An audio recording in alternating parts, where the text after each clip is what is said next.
जय हिंद।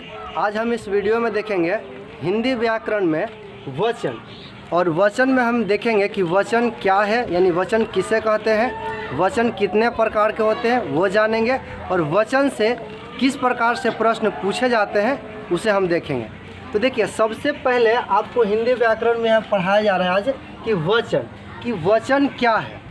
ठीक है, कि वचन किसे कहते हैं उसे हम देखेंगे, यानी वचन के परिभाषा को देखेंगे। तो देखिए, यहाँ लिखा हुआ बहुत ही सरल भाषा में इसका आंसर, संज्ञा, सर्वनाम और क्रिया के जिस रूप से संख्या का बोध हो उसे क्या कहते हैं, वचन कहते हैं। यानी कि वचन आप एक सिंपल से भाषा में समझिए, संख्या को दर्शाने वाले शब्द को क्या कहते हैं, वचन कहते हैं। यानी कि संज्ञा है या सर्वनाम या क्रिया या फिर विशेषण, जिस उस शब्द से, यानी संज्ञा, सर्वनाम, क्रिया, विशेषण, उस शब्द से संख्या का पता चलता या संख्या का बोध हो उसे क्या कहते हैं, वचन कहते हैं। अब देखिए, जैसे क्या हो सकता है, जैसे में लिखा हुआ तालाब में मछलियाँ तैर रही है।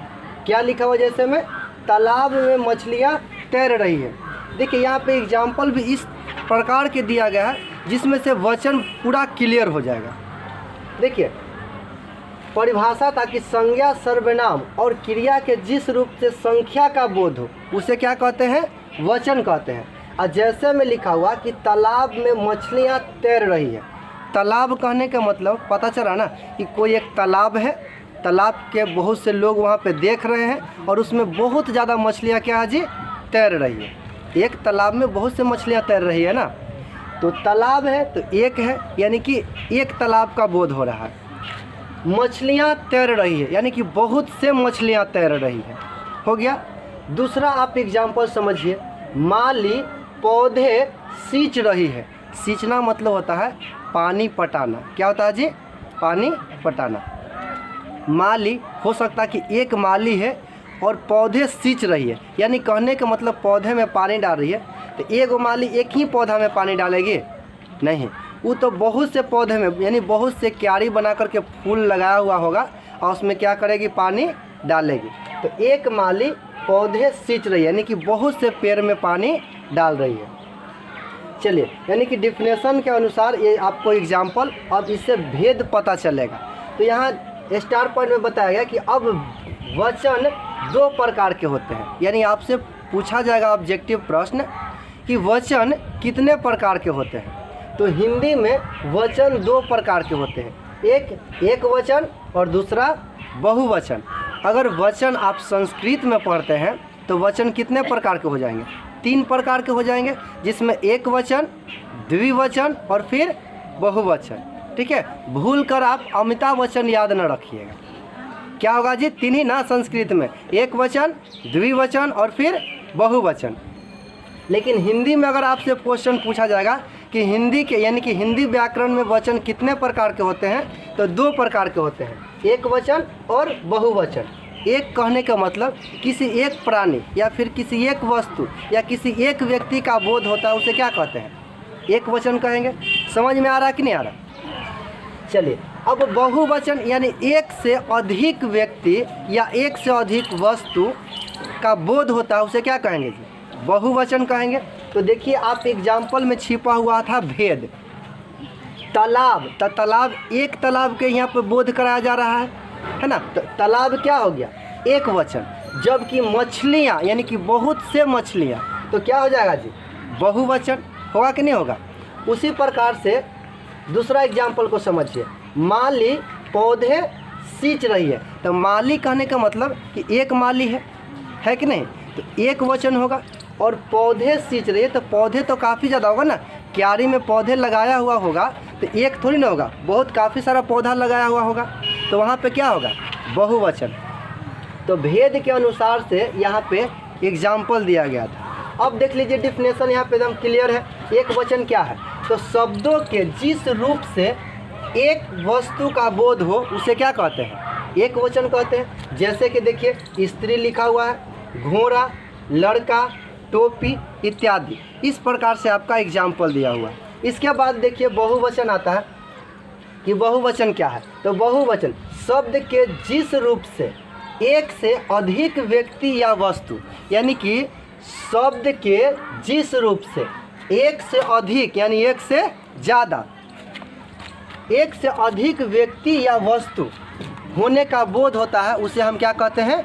बहुवचन कहते हैं। यहाँ तक कोई दिक्कत नहीं है। अब जैसे में लिखा हुआ नदियाँ, क्या लिखा हुआ जी? नदियाँ। अगर सिर्फ नदी लिखा हुआ रहता तो किसी एक नदी का बताया जाता, या तो गंगा नदी, यमुना नदी, सरस्वती, है कि नहीं? लेकिन यहाँ नदियाँ कह रहा, यानी कि काफ़ी ज़्यादा नदी वहाँ पर जा कर के क्या होगा? मिलन होगा। गंगा, यमुना, सरस्वती सब नदी एक दूसरे के पास क्या होगा? मिल जाएगा। तो नदियाँ। उसके बाद क्या? लड़के। अगर लड़का बोला जाता तो किसी एक लड़का का संबोधित किया जाता, लेकिन यहाँ लड़के बोला जाता, यानी काफ़ी सारा लड़का। टोपियाँ, है ना? टोपियाँ। उसके बाद पुस्तकें इत्यादि।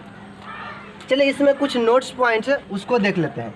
नोट में लिखा हुआ है कि आदरणीय व्यक्तियों के लिए बहुवचन का प्रयोग किया जाता है। जो सम्मान्य व्यक्ति होते हैं, आदरणीय यानी कि आदर के समान जो व्यक्ति होते हैं, उसका प्रयोग क्या चीज़ के लिए किया जाता है? बहुवचन में प्रयोग किया जाता है। जैसे पिताजी कल मुंबई जाएंगे, यानी पिताजी कल मुंबई जाएंगे। तो यहाँ पे इस वाक्य में जो प्रयोग हुआ है, तो एक वचन प्रयोग हुआ है या बहुवचन प्रयोग हुआ है?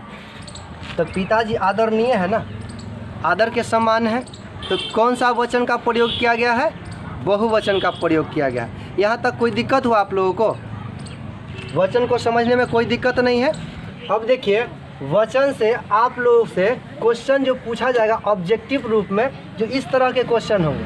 पहला नंबर आपका प्रश्न है, वचन कितने प्रकार के होते हैं? यहाँ पे नीचे ऑप्शन दिया हुआ रहेगा। ऑप्शन नंबर ए में है 3, ऑप्शन नंबर बी में है 4, और ऑप्शन नंबर सी में है 2, और ऑप्शन नंबर डी में क्या है? 5। तो अभी बताया गया कि वचन कितने प्रकार के होते हैं हिंदी में? 2 प्रकार के। तो option number C right answer होगा।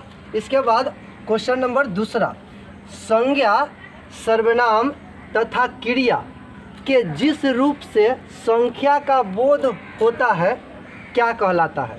ऑप्शन नंबर ए संख्या यानी कि संज्ञा, ऑप्शन बी वचन, ऑप्शन सी संधि, या ऑप्शन इसमें दिया गया है डी में इनमें से कोई नहीं।